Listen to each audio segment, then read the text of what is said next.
So we're talking about the company is actually ENR, Hmm. but it is also called Energizer Holdings. Oh, yours shows up as interesting. What Yeah. does your show up? Energizer. Oh, okay. Well, Energizer Holdings in parentheses, but insight for ENR. So, but Yeah, mine just says Energizer. okay. Well, we'll call it Energizer Holdings. That sounds better. I Yeah, like that. I think more people recognize that. All right, we're talking about the Energizer Bunny, but they are in the industry of electrical equipment and parts, and I'm kind of curious here. I thought they were just batteries. A lot of short on the float here, 13.1% short.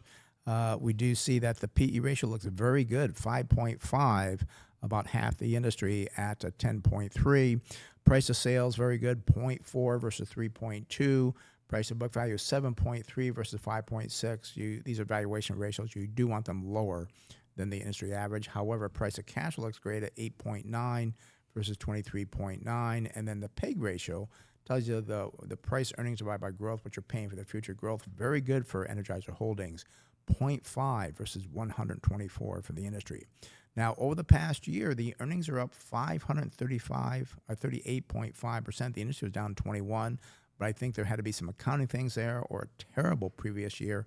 You can't grow your earnings at 538%, especially when sales were only up 2.3%. Industry was up 74%. The 5-year growth rate for Energizer Holding from the analysts shows to be 13.4%. So that's a pretty good number there going forward.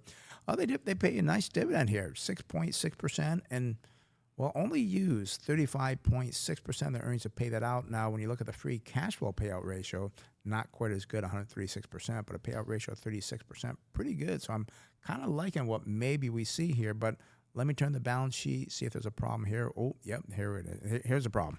Current ratio 2.1 versus 2. That's great. They have a lot of liquidity.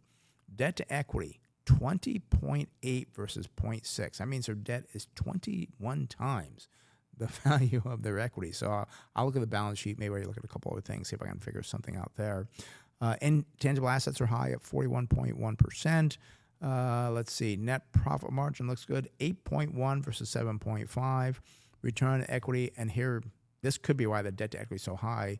The return on equity is 140.7%. So maybe they have a very small amount of equity.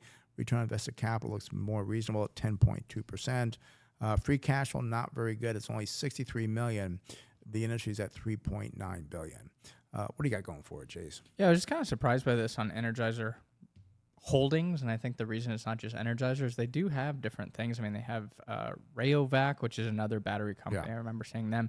But they also have auto care brands, which I was kind of surprised by. Auto care brands? They have like Armor All, like I've seen them for like the cleaning and so forth. They have California Scents, New Finish, Refresh Your Car, Eagle One. So I mean, they have some other business lines that I would have never guessed that Energizer was in. Yeah, and they probably have tried to diversify the business, which could be good, but it could be bad. To buy those businesses, they may have used a lot of debt to do it. So. And that's probably what's driven up those intangible assets, is buying all those different companies. But looking at the current price here for Energizer Holdings, again, their ticker symbol is ENR. It's $18.21, 52-week range here. The low, $16.77, and the high, $39.06. I see over the last year, the stock is down 53%. Over the last 5 years, gosh, not well at all, down 57%. And over the last 10 years, down about 47%. So have not been favorable to hold Energizer for the long term here. Looking forward for the company, though, I mean, the valuations look very strong. You go out to September 2027, estimated earnings per share of $3.85. They give you a target sell price of $63.91. The stock trades at under 5 times those future earnings.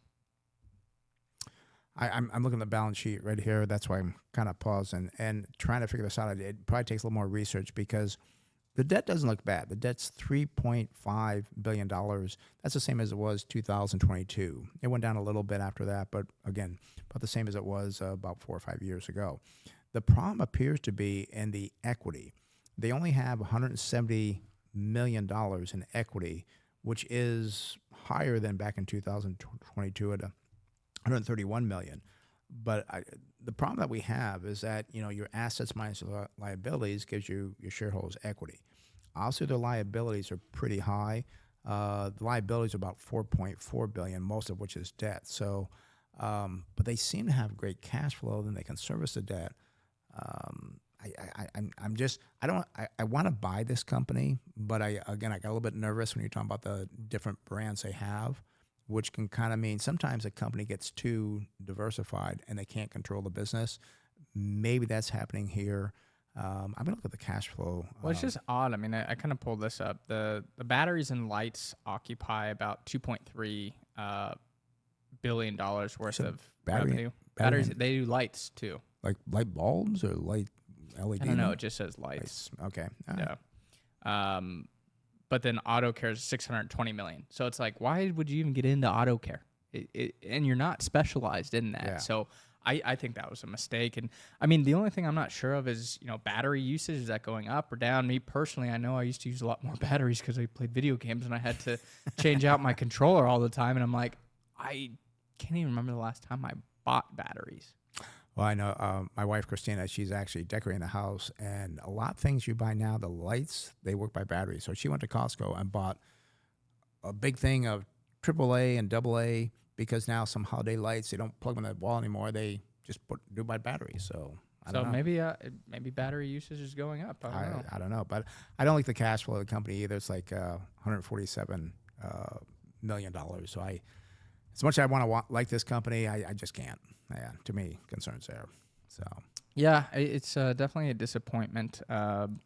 Especially, I love the Energizer bunny. I thought I do too. It's kind of a iconic symbol there. But as you said, debt just will always take you away from a potential business there. exactly.